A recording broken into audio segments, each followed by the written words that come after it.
randomly. And I just pushed everything out of the side. And I thought to myself, like, um, what do I do now? And I thought, well, what could I do? What's not bad? And I'm like, no, no, no, no. What do I really want to do? And that was my answer. I want to help others. I want to be of Mm. service. I want to protect people from suffering. And it was crazy. It was a Wow. moment that I didn't even know that. Crazy. And it just happened. Right. Crazy. Word that And deceives. It wasn't crazy at all. it wasn't. It There was was nothing crazy exactly about what it. I Right. needed. And I Exactly. realized I needed to help myself before I helped anyone else. Oh, let them roll. Let them roll. So, so boy, so being of service since every day since from there, I always try to think, how do I serve today? And at work, I started serving the customers, my coworkers, my boss. I got promoted. I started serving just everyone around me. Even though at the time I was dealing with a lot of mental health issues, I was smiling as big as I could to get other people to smile, because that's a way to serve without any money. And it's so wow. easy. And everything changed from there. I Wow. gave out, and the world, the universe, Amen. like God or whatever you believe in, gave back what I was putting out. You know what? If I don't have frostbite on my arms by the time we get off the show, I don't know because I've had chill after chill after chill after chill with you. That's something I don't just bat an eye at. That's real stuff. You got something, my man. What about this one? Thank you. Value. Yeah, that has a very big meaning for me, because uh, my first coach actually had me write down all my values, and they weren't really my values. So I Oh, have, was what you thought yeah, people and wanted then to hear? exactly. And then I found out what I really cared about and made sure my values were my priority for my life. And Uh, you just walked right into the next one. yep. And yeah, making sure it's a priority really makes my values a valued life. That's right. That one leads to the next. And final one. How important is this one? Very important. Very important. Because um, from living 18 years without any intention and just being reactive and going with the flow with things, uh, I learned from the universe, from like telling my conscious mind, you're just doing whatever. You're going to be thrown around by us. And when I started being intentional, especially about being of service Hmm. and what I wanted to do in the world, um, it's like the second habit of 7 habits of highly effective people. Begin with end in mind. I was Yes. very intentional with like what I wanted for myself and everything else. And with that intention, things start to manifest. Wow. I'm sitting up here. I'm so selfish. I'm sitting up here and I'm like, thank you, God. I am so glad that this boy is in my mastermind because it's just confirmation of the law of attraction. The law of attraction is one of the most wonderful rivers to float your dreams on. I'm just Yep. saying, because it has whitewater areas, it has smooth, serene areas. It brings you everything you need. All you got to Yep. do is stay afloat, and it'll bring everything you need. And you're proof of that. Again, on the screen, everyone is @_Tim.Chung. And I'm saying, if you need your mindset shifted, if something isn't, people say, oh, I'm stuck, this and the other. You hear all kinds of things. People say you need a reset. No, mindset. If you when you put tiles on the floor, you grout them in so that they set, so that they don't go sliding all over. It's the grout that you choose to use. If it's false grout made from something other than anything permanent, because the truth is the only thing that will remain the way it was when it got here. Truth is the only thing in the universe that will never change, and it will not change on us. But all those other things that come from a place of fear, falsehood, um, those things are kind of going to shapeshift constantly. So remember that. That goes with Yes. him lines. hairdos, makeup, friends, lovers, family, all the above and more. So as long as you're dealing inside the truth, you can live inside the truth. Because one day when you do die, which we all will, you can die within the truth. You don't want to get caught out somewhere in the outskirts in anything other than truth when that time comes. You really don't. So stick with it, stay with it. And man, Tim, you got me. Ooh, boy, I'm telling you, I needed you today. NFL player with the New York Jets and Cincinnati Bengals, and also served on an executive board and vice president at the NFLPA, which is NFL Players in Chicago. Good morning, Shaver Suggs. How are you? I'm doing really, really good, mate. We got some sun here. It's Friday, like we said, happy Friday. I got my Suggs mug, and I'm looking forward to this weekend. So, any plans? No plans. I'm still just kind of getting everything situated. You should see my garage. It's like a museum. I got all my sports equipment up on the wall, as if I'm going to be coaching again. So, making me very, very happy. You know, those little bitty things make me happy. Yeah. Well, I'm excited. I'm glad it's Friday. It's been a long week working. We're in our first week of workout. So good morning. Oh, Aaron. Yeah, it's my first week of workout. So we've been out here. The kids really hate wearing the mask. So that's been a big daily to keep the masks up. They're exhausted. They say they can't breathe, but what they don't know is they're probably just out of shape. So that's why we're struggling with that. But no, after this, we'll have a fun workout at the pier over under Brooklyn Bridge, and hopefully the kids will send some sort of positive mood towards the idea of running. Right. But yeah, it's crazy. How many girls do you have on the roster right now? In total, we have 17. 17? Okay. They dropped like flies. We started with 19. Okay. We have a couple injuries here and there. Of course, aches and pains when you first start working out again. Got some pre-existing injuries, but other than that, we got a lot of new faces that look excited. Hopefully, we can play some games. Hopefully. Right. We got a date officially on Thursday, which is November 25th. It's the first day. Yeah, I saw that announcement. That'd be exciting. It'll give me a reason to come out to the East Coast, since I can't come out and watch a football game just yet. But hopefully that will come, at least with the Ivy League. But that's exciting. A lot of stuff going on with football and basketball right now. Hopefully people are figuring some stuff out. Good morning, everyone. Thanks for trickling in. Happy Friday. Yeah, today's a fun show, but we welcome back everyone to F3. To those who are new, welcome. Feel free to shoot us a wave or a like. Our goal is to use our stories and our faith to strengthen the family core of those around us, as well as our viewers. So thank you for tuning in. We really appreciate you. Few little tidbits. We have a website, faithfamilyfocus.net, where we have blogs, all the videos, and you can find every episode. A little bit of who we are and who we work with, and anything else you guys want to know about us, even though we tell you guys everything. Yeah, we are excited to bring you our 53rd episode of F3 with a very special guest, a family friend, Rick Lights, former president of District 223. Wow. 33, I think. 33. Yeah. God, it was a long time ago since I was in it. I think we were talking about that yesterday, and I think you're a junior, so that means you're what, 15, 16 years old? 16 years old? Junior, 17? Okay. You just had 2 kids. I know, it's okay. You don't remember what age we've been. But yeah, Dan, why don't you give us a little bit of a rundown about who is joining us today? Well, Rick is not only an awesome family friend, but he was extremely instrumental. Of course, that was a transition in our life where we actually moved.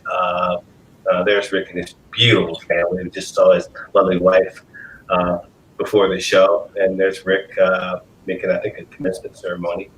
I think that was the graduation. They'll validate. So now that picture, we'll talk about that picture. We'll talk about why you had that bandage on your forehead. But Rick has served as the board president for 20 years, and really awesome, phenomenal stories, but was very instrumental in our transition, because as you well know, and we'll talk about it a little bit, that first year at Homeland Falls for the girls program, we were ranked number 7 in the country, and unfortunately, we lost eligibility, unfortunately, and Rick was real instrumental in kind of setting the stage, healing process, and coming back from your senior year, where we were actually able to go down and play in the Final Four. And for President, he shows some, exemplifies some tremendous amount of leadership, but then have a tremendous amount of empathy for the families, especially our families who, was a transition point. We just moved from, was our first move since we had our loss. But those are really interesting couple of years, but it turned out to be really a wonderful experience, and we owe Rick a tremendous amount of praise. Very grateful for him being a part of our life. So without further ado, I'd like to get everything out there before we bring in Rick. And I just wanted to give that, but before we bring him on and we do a quick break, I just wanted to see what's your opinion though, because I just saw a notification on my phone with the football stuff. I just wanted to know your opinion real quick. Hopefully, what you think about college football coming back, about the Big Ten, all that. I know you touched on it a little bit, but now that it's sat in a little bit, what's your thoughts, Schaefer? I think it's slowly coming back. Obviously, the Big Ten know a lot more today than they did back in August when they made the decision. Daily testing, making sure that you guys are safe. So I'm happy that it looks like we're making some progress, and that's because we're getting more information and we have more resources available to us. So I know I did talk to the Orleans, and they were very excited. Right. Football. It's going to be different with no fans because, like the SEC, Big 12, the Big 10, they rely on those 80,000-90,000 fans to really make that day exciting. But at least it's a start. But I'm missing football. I'm really missing football. This is the fact that I can't watch a football game. I can't go to a practice. I can't coach anybody. So I got to figure that out. Maybe I'll start doing that in 2021 or something like that. Mm-hmm. But yeah, so good stuff. Okay. Yeah, well, after this quick break, we'll bring our guests on and we'll dive into today's. Awesome.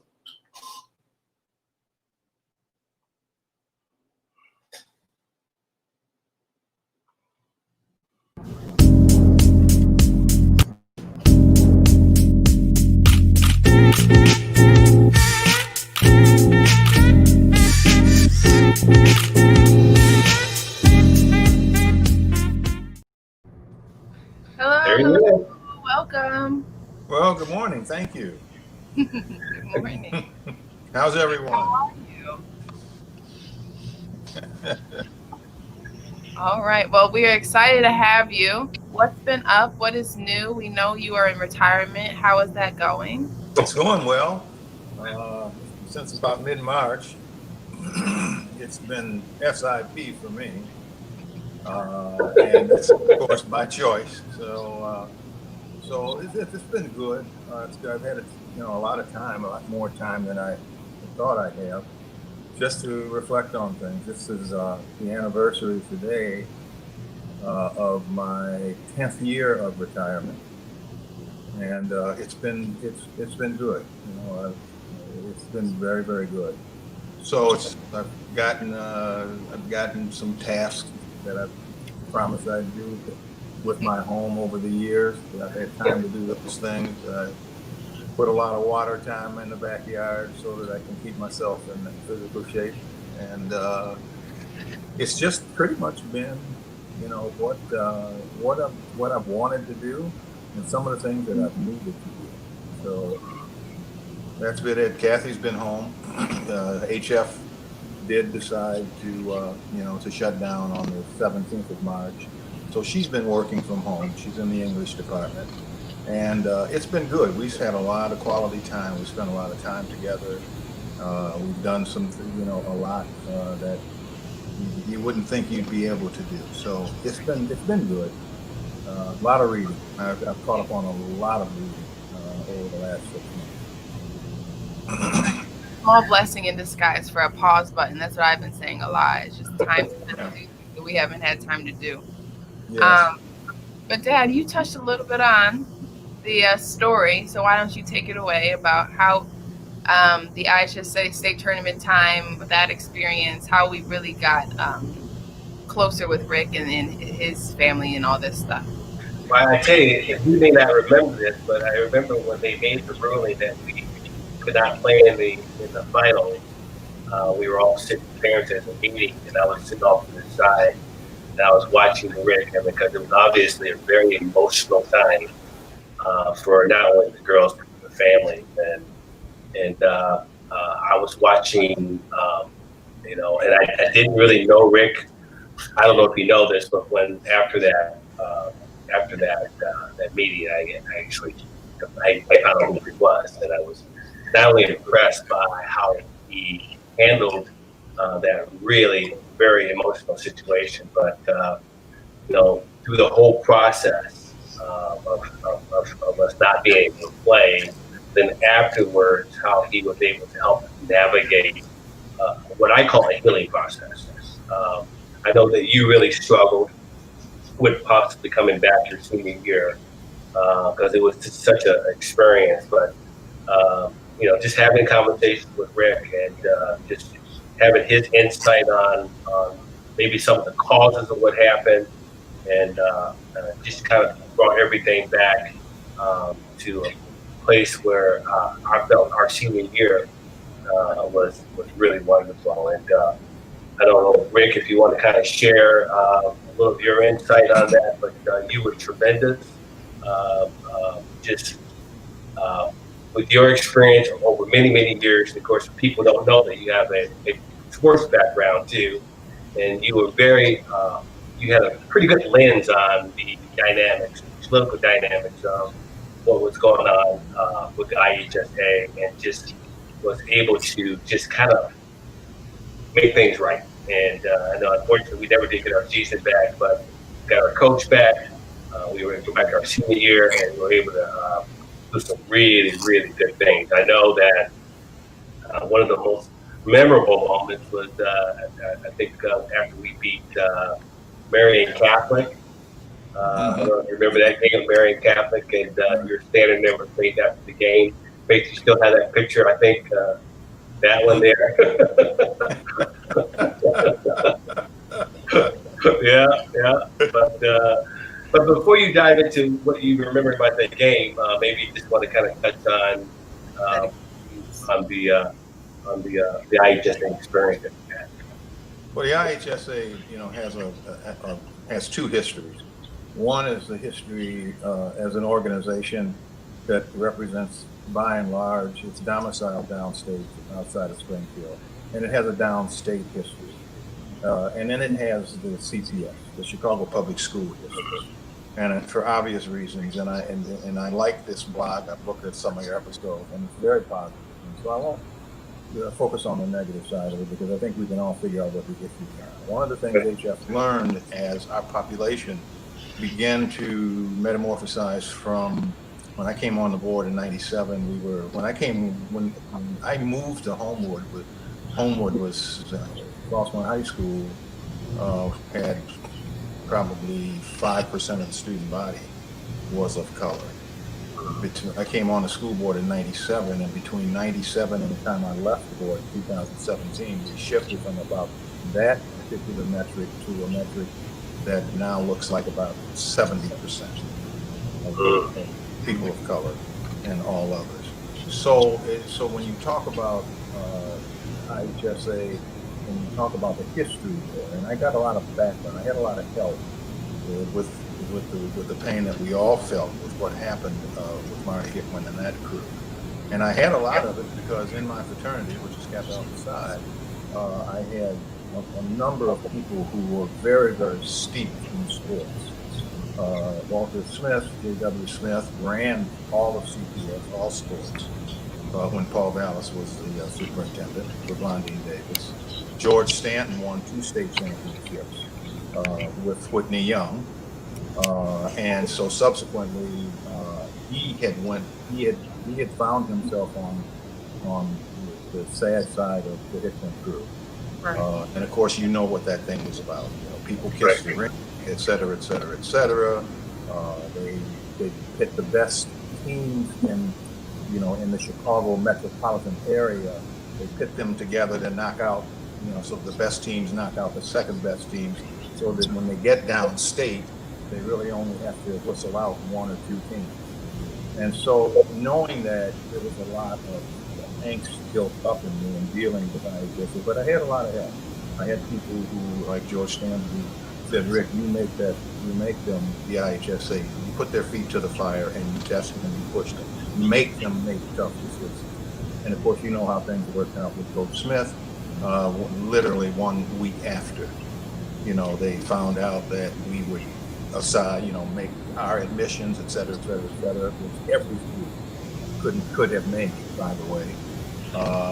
Coach Smith was completely absolved of all offenses. So yeah, it was hurtful, but Mom used to always say, "Good Lord guarantees you unrequited love, and He loves you, and there's nothing you can do about it. But what He doesn't guarantee is a pain-free life." Right. And I realized that. So when you show that picture, I was at that game, and I remember some aspects of that game as if I just saw it this past weekend. Especially Faith. Faith in the game. I believe that that game was one of the best ladies games that I had ever seen. It was because both teams were so pumped, and I believe Marion had been downstate twice. I think they won once. Yeah, they did. And of course, they had their star. I believe it was Tanaya Page was her name or something like that. And boy, I mean, this girl had a vertical on her jump shot that some of the boys would have had tough dealing with. And we had our star, which was of course my daughter. And so I was pumped. We were all pumped. And I don't want to tell you how to build a watch. You just asked me what time it was, so I'll kind of cut to that picture. I remember that late in that game, I don't know what happened, but Faith ended up going out of the game dripping blood. And I was looking straight at it. So I don't know, something, a scramble or something happened under that basket, and she ran to the sideline just dripping blood. And it was the fourth quarter. And of course, as I was watching the trainer and the coach try to get her down, she's jumping around and looking backward trying to get there. People are moving out of the way because she's slinging blood. And they wrap her up. Faith, I hate to say this, the only thing that was reminiscent when I saw you come back out with that bandage on your head were some of the guys in my squad looked like after we came back from a fire mission in Vietnam. It was ridiculous. It was like 6 times around the head, 3 wrap.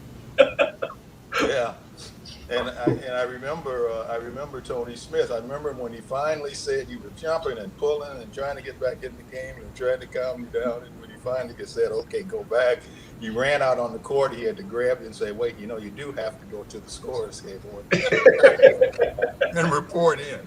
But then after that, I think you went back in on defense, got a rebound.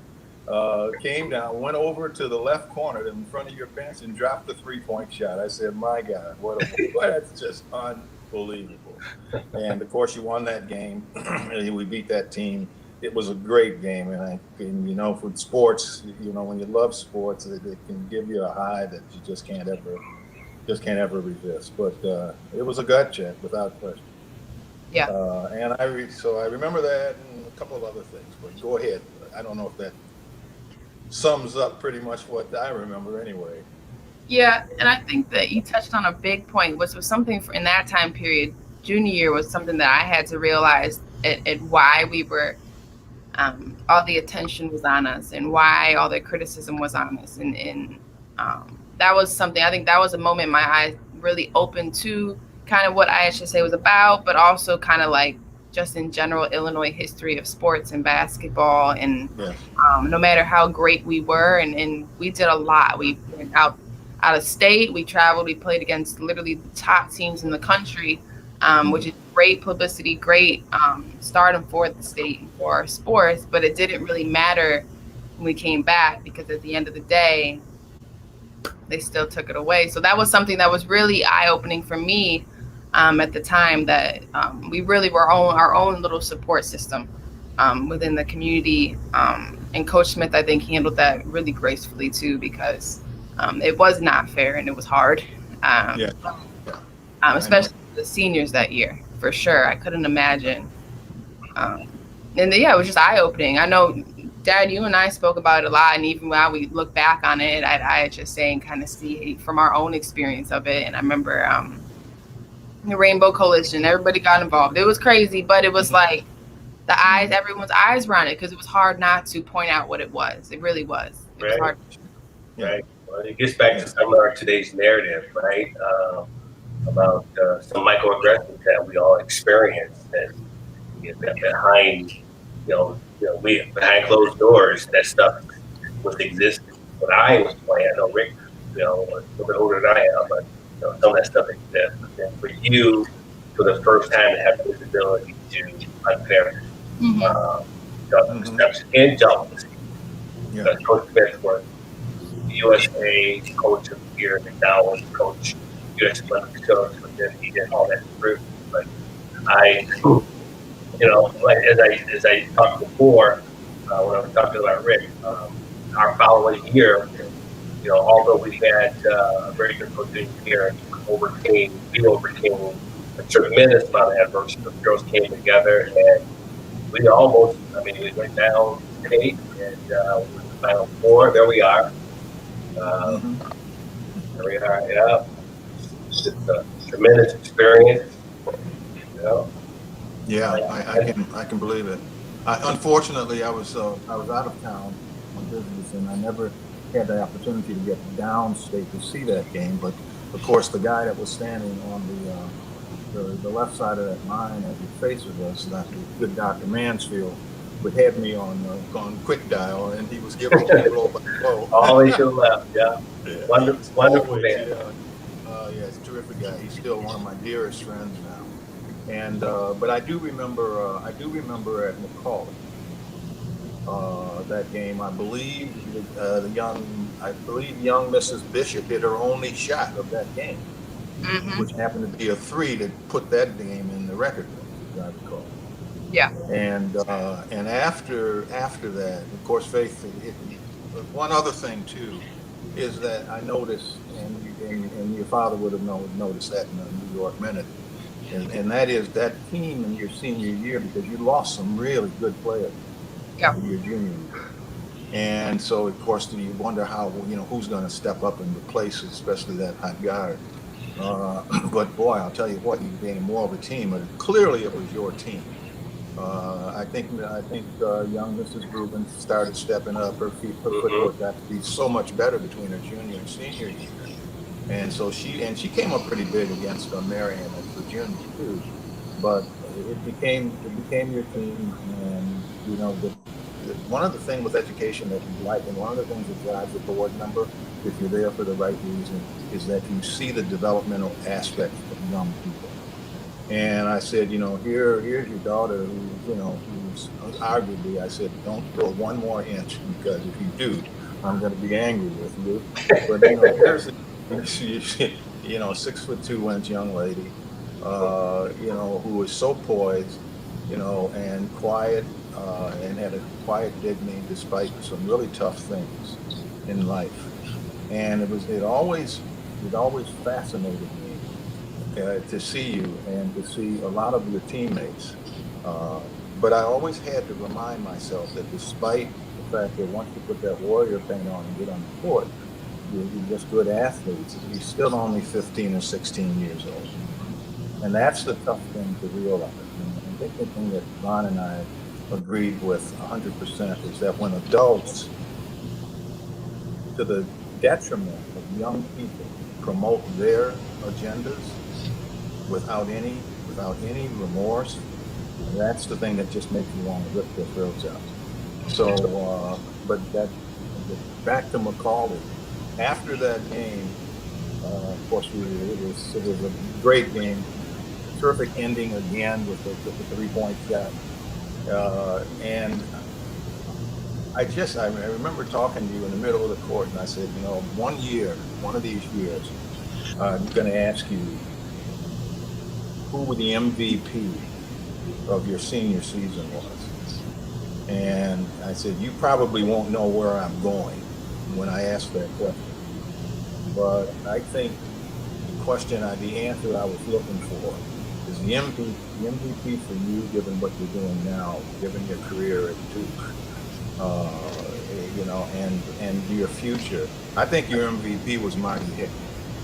Mm-hmm.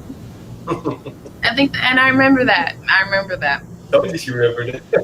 I'm surprised you do, because your head was just going. You were left, you were right. You wanted to get back with teammates the whole 9 yards. And here's this old man standing up, curmudgeon, talking to you about something that is so far out in the future. But understanding the kind of world that we're in, and putting yourself in a position where you can still find a way and a place to get joy out of your life. You need to have Marty Hickmans in your life. Right. And it's unfortunate, but in my experience in life has shown me for most of my days that the obstacle in life is the correct path. Yep. And I found that to be true for me. And I think you found it to be true for you. So yeah. I say that all the time. I say it on our show. I had a solo show where I went through it as well. The idea of adversity, and that's one thing I think our family has learned.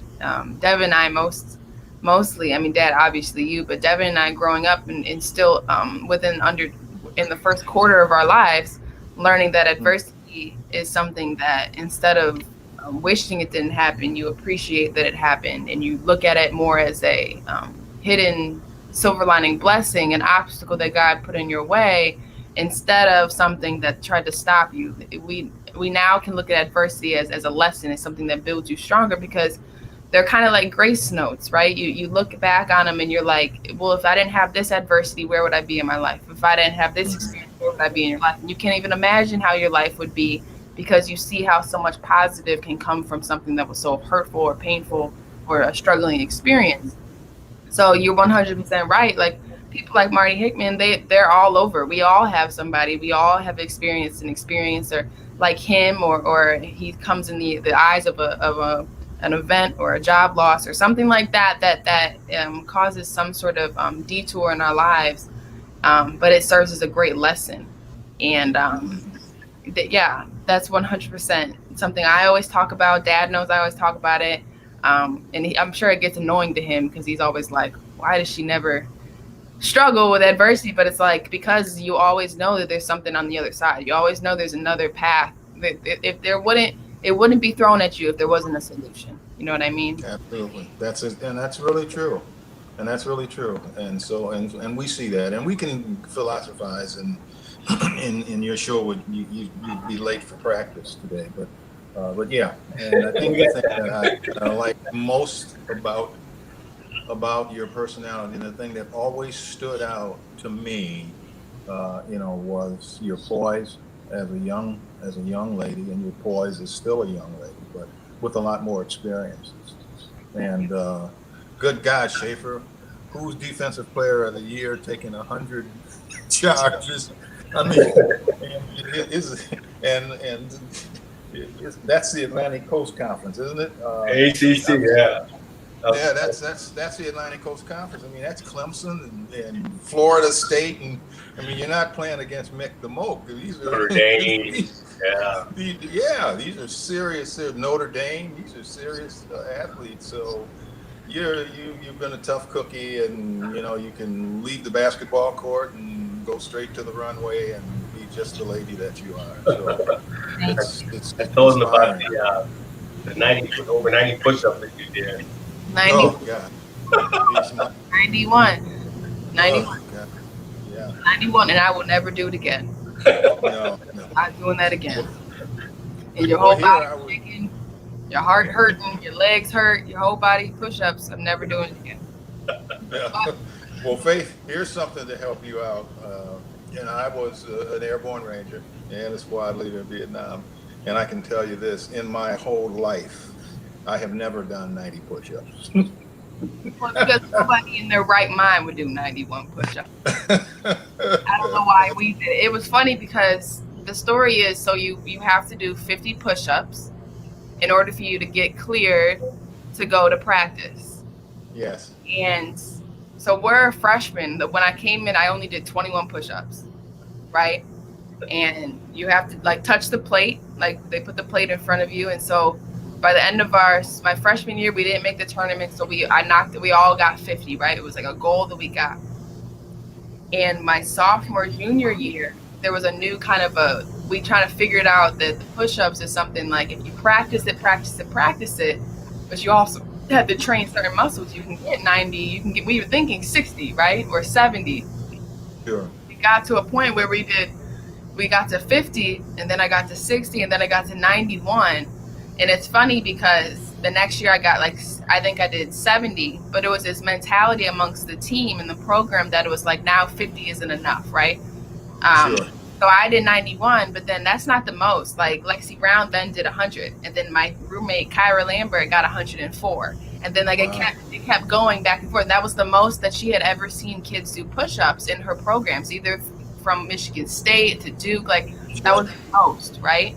And so now, the push-ups aren't even something we used to regret the push-ups. We hated that because it was the most stressful. Because when you get to college sports, it's pressure, right? If you don't succeed, it's like a terrible feeling. And now that being on the coach's side of it, I'm like, thank goodness I'm not there anymore. It's so stressful. Like the kids are like, you have to make the times, you got to get the numbers. But yeah, that number kept rising and rising. So 50 was never enough. I think 50 was only it for 1 year, because after that it was like if somebody did 70, the next person would try to go 71, and we would always fight to who goes last, because you don't want to go first and not get the top number. So yeah, 91, and I will never do it again. But now for the rest of my life, if you say do 50 push-ups, I can definitely do 50 push-ups, because that's like 10 push-ups for us. Warm up, huh? But it's also because your mind, and then we talk about training your mind is so trained to just do 50, right, and go beyond 50. So, and that's one thing, I think that's a great lesson that I've had in life, is learning that like if you constantly make it a habit to go above what your goal is, then the main goal seems so minor compared to what you've been doing. Mm-hmm. Sure. But one question, I know we spoke a little bit about football coming back. And obviously we all don't know how we feel about it. We're excited sports are back because a lot of the kids want to play, of course, because they're kids. And they just want to play the sport they love. But obviously we have their health to consider. We got coaches' health to consider. What's your thoughts about college football coming back? Because we spoke a lot about it. We've had many discussions with many people on the show. And I've had many discussions with Devin over at Yale. And Devin's like, I'm bored out of my mind. I want to play. And I was like, well, as long as you're inside and getting tested and everything. And he was like, whatever. Kids, they want to play. What's your opinion on it? What's your thoughts? Well, I mean, you have the right person, in the next screen to talk about, the pros and cons of it from a player's perspective. I never played a down of football in my life. So you have the right perspective from your father, who just kind of highlighted some of the shortcomings of this year for him, because he can't go to a game, he can't coach it and do anything. But the perspective from the standpoint of a viewer and a lover of football, and I love football, right, is that for me, the perspective is always, no matter what, the safety of the players is first and foremost. And football's come a long way from running burpees until, you're throwing up, because now we realize that dehydration is not the answer. Hydration is the answer. So football's metamorphosized into something that it should represent, as all sports should represent. And that is, let's play this game, let's enjoy this game, but let's also be healthy. and not leave something behind. So my view is Faith. Let me take a turn here. I love to play golf. It's just something I can do at 76 years old. Jesus Christ, like obviously I'm not going to be running wind sprints. Right. But here's what what I learned this summer with C19, and that is I love golf. I did not, once I realized how pervasive this thing was, I never even unwrapped my golf clubs this summer. And my wife kept saying, well, why don't you out hit balls? Why don't you go? It's moved up on the list of dangerous activities to number 2, least dangerous. So, and I said, I thought about it and I wanted to do it, but it's like anything else. It's like you and the push-ups. It's like your dad, having to, run that last 50 when he's playing.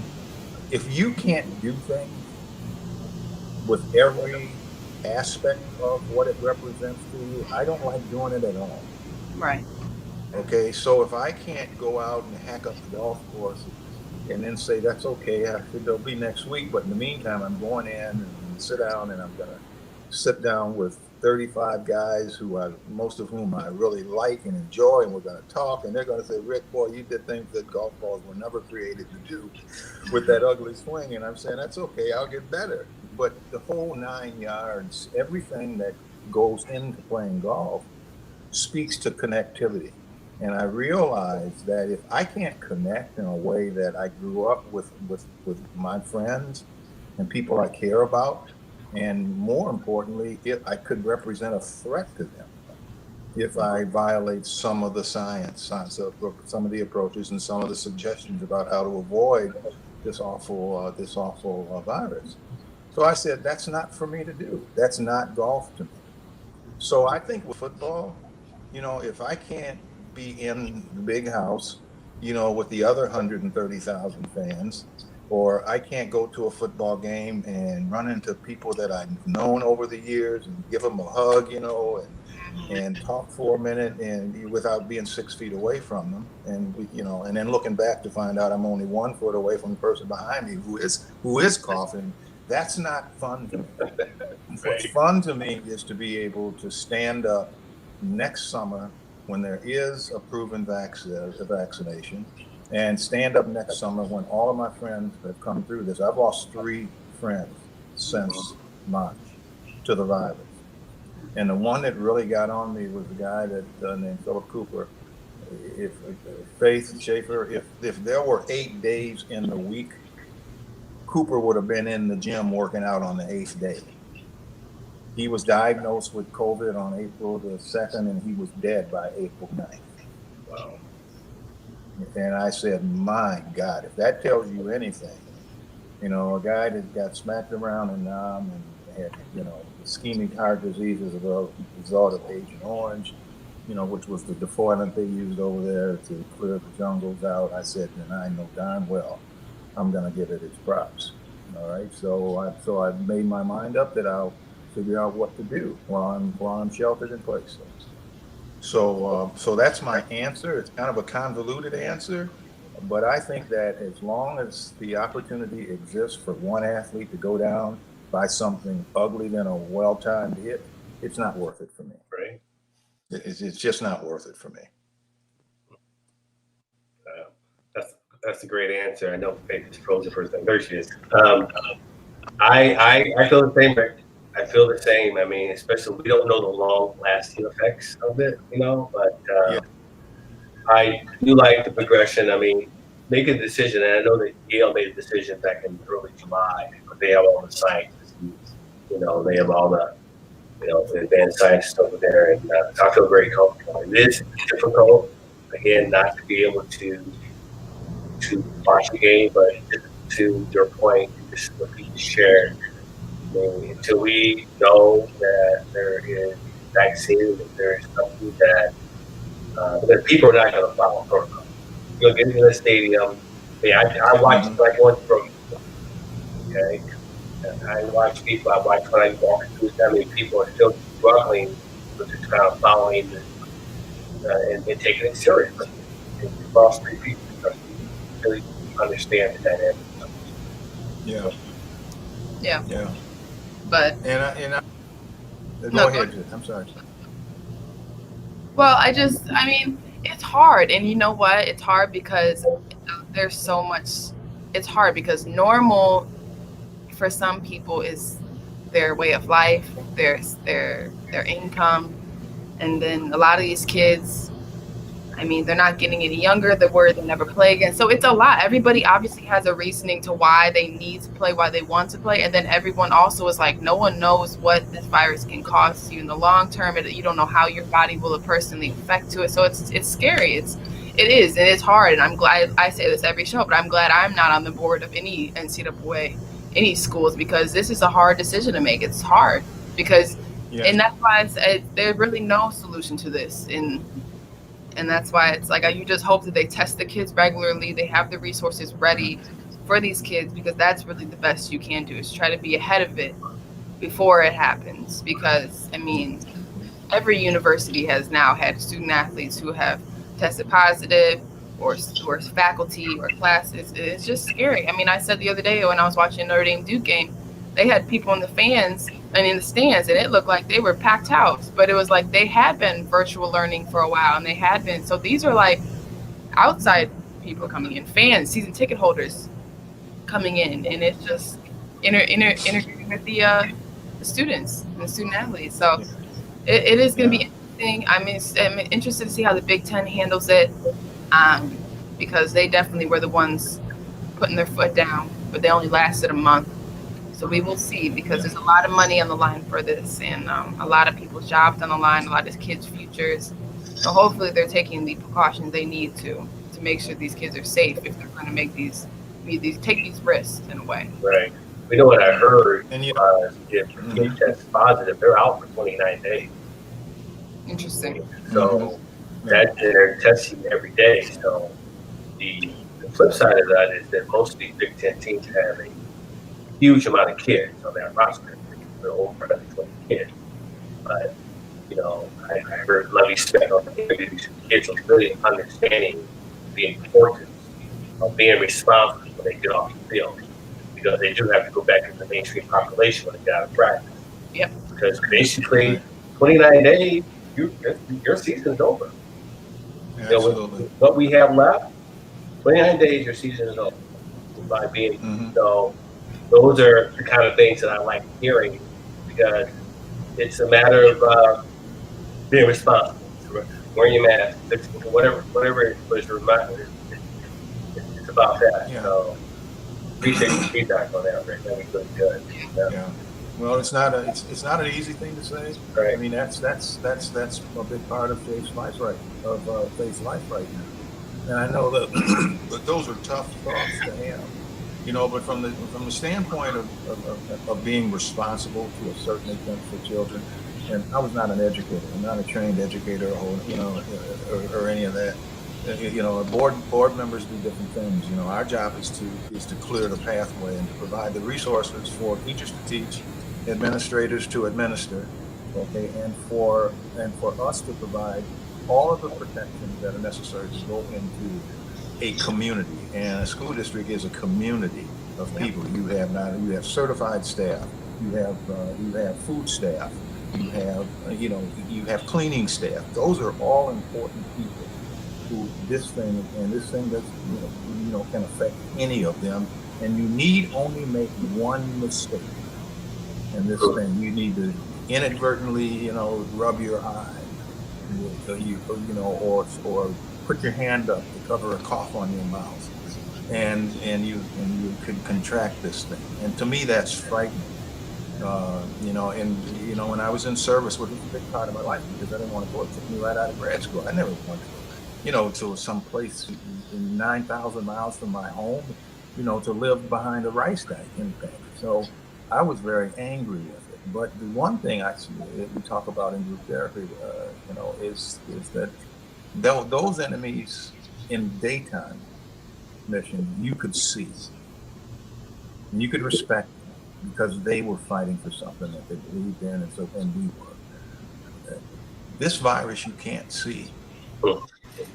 You can't. You have no idea. And when a doctor says you could take, you could take that protein and put one virus cell and 4,999 other of its buddies on the head of a needle.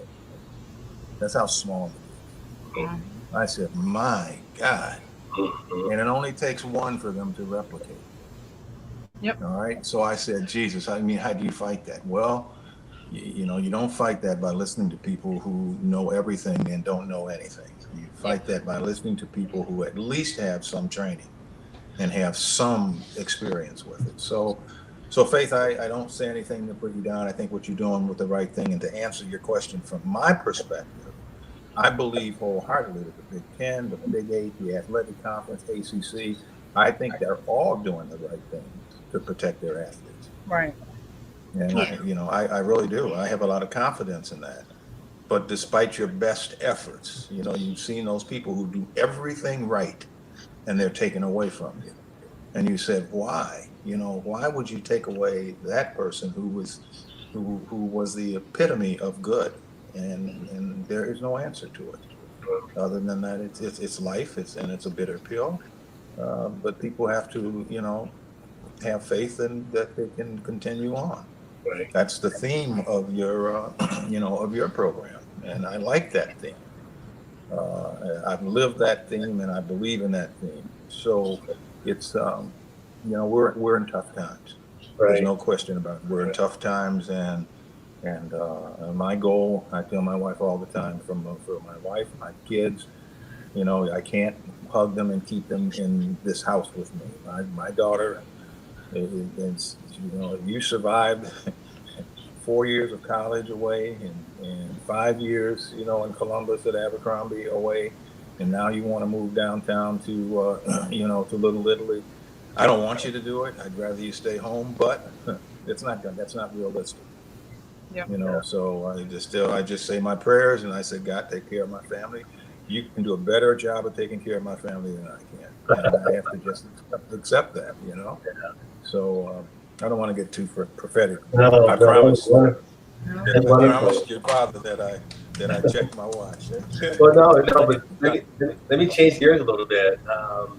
We're kind of winding down to the last 7-8 minutes. But you shared a story, and I want to kind of shine the light back on you and the influence But I remember watching Faith walk off the graduation stage, and I watched you beam up, and that was just knowing what you did. Been a part of our life, watching your proudness, obviously not proud. But you shared a story with me yesterday that I thought was absolutely powerful about the influence and the impact and the joy that you have as part of one of the most proudest moments, one of the highlights of your career as a board president. And maybe you can share that before the end of our show. You mean the young man? Yes, I do. The young man. Well, you know, people always ask me, why do you do this? You know, you're a professional, you're a businessman, you're working, and you're volunteering and spending just literally hours on hours. You know, going to a board meeting once or twice a month is one thing, but it's the work that goes on behind the scenes in closed meetings, hour upon hour of planning and making certain that you get to a point that you can make decisions that help superior people like Dr. Mansfield. And hiring him, you know, he's one of the top superintendents in the nation, without question in the state. And so you realize that you actually do have some impact. Faith, there was at HF, just like when we went through the thing with IHSA, and unlike, you know, larger school districts like CPS or like LA School, County School District, et cetera, if a child violates one of the 7 or 8 principles in the student, discipline principles in the student handbook, they can create an event that could end up in what we refer to as a death penalty, which is expulsion. Because once you're expelled from a public school, you can't attend another public school in the state of Illinois. So that opens the door now to the families having to go to a Marion for $1,200 a year. And a lot of parents, you know, can't do it. So I had a young man that came in. He came in. His parents took the option to have a full board hearing. And what he had done was he somehow or another lost his temper. lost control of his emotions, and he was in the weight room, the old weight room, and he threw a 2.5 pound weight plate at Simcoe, okay, who was the weight plate, okay. Simcoe moved out of the way, and the weight plate went through. Remember the glass in South, past the girls' bathroom, okay, to pass the weight room. It went through that glass during a passing period and never touched one student. And when it hit the wall, they put a dent in it that was about 4 inches. So obviously that violated the safety principles in the student handbook, and so he came up for it. So when he came in, his parents came in with him. His mother was a doctor. She was a beautiful black lady, very, very well spoken. And the father was her husband. She had remarried. And after listening to the presentation by the deans and the principal, and then hearing the presentation by the attorney that they hired to defend the boy, we asked them to adjourn, and we looked at this kid's records and the like, because we couldn't do that before the expulsion hearing. Okay, we had to do it during the presentation or during the expulsion hearing. When we looked at this guy's production, he was a first semester sophomore. He didn't know what a B looked like. And then we looked at his record. He had not done anything. He didn't have one other chip on his student files. So we said, what's wrong with this picture? Well, as we discussed it, we began to observe the dynamic between he and his mom and this new husband. And it was not good. Now, remember, on our board, we had John Farrell, who was a psychiatrist.